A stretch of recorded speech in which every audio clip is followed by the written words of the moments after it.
माताओं का जो रूप है वो 3 है। माताओं की जो वाणी है अपने पति को बुलाने वाली वो 3 है।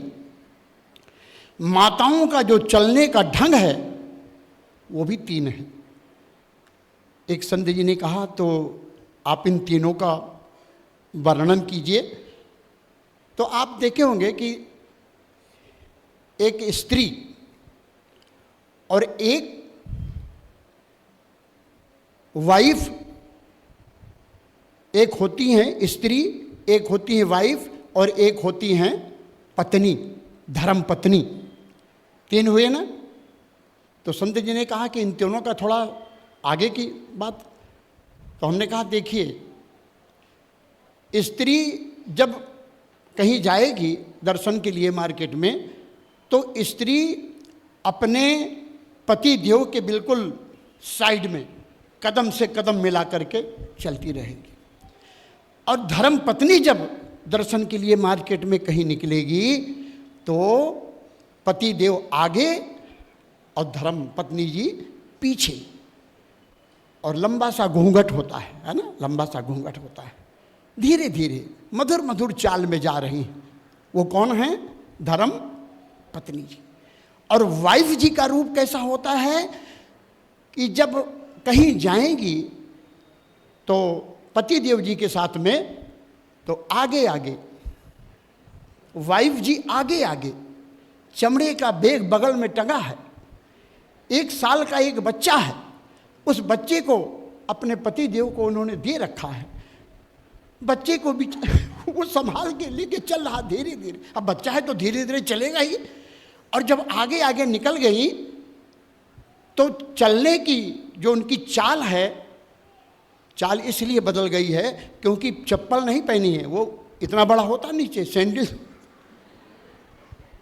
वो पहन रखा है। अब वो चल रही हैं। अब पीछे पतिदेव हैं तो कहती हैं ए थोड़ा जल्दी आओ। तो बेचारा हंसने लगता है क्योंकि हस्बैंड है ना, हंसने लगता है। अच्छा अच्छा अच्छा आ रहा। ये हो गई तीनों का नाम। अच्छा, एक संत जी ने कहा कि आप ये भी बता दीजिए कि तीनों का रूप कैसा होता है। तो जब विवाह करके, ये विवाह की बातें हैं, आज माता जी का विवाह है ना, तो हमने कहा थोड़ा विवाह की बातें करते हैं। तो जब विवाह हो जाता है और जब दुल्हन बन करके घर में आती हैं तो कैसे रहती हैं? चंद्रमुखी, चंद्रमुखी सुंदर। अच्छा, कुछ दिन जब बीत जाता है तो क्या बन जाती हैं? सूरजमुखी। और कुछ दिन जब बीत गया तो ज्वालामुखी। तो संत जी ने कहा कि ठीक है, ये तो आपने रूप का वर्णन किया है, अब वो किस प्रकार से अपने पति देव को बुलाती हैं जरा वो भी बता दीजिए। तो हमने कहा सुनिए, जब वो आती है नई नई दुल्हन तो अपने पति देव से क्या कहती हैं?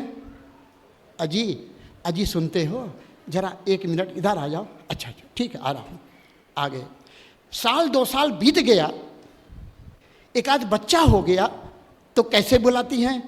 अरे पप्पू के पापा कहाँ हो, थोड़ा आ जाओ। हाँ ठीक है, आ रहा हूँ।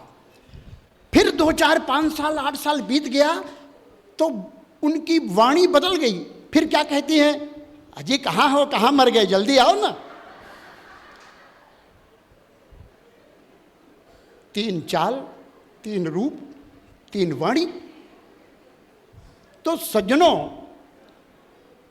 जो हमारे भारत देश की परंपरा है, क्योंकि ये माताएं ये भक्ति स्वरूपा, लक्ष्मी स्वरूपा, देवी स्वरूपा, इसीलिए इनको क्या कहा गया है? धर्म पत्नी। अच्छा, ये बात जो मैं बता रहा हूँ ये विजयपुर की बात नहीं, ये उधर सोलापुर के उधर की बात बता रहा हूँ। यहाँ की माताएं तो सब धर्म पत्नी है। तो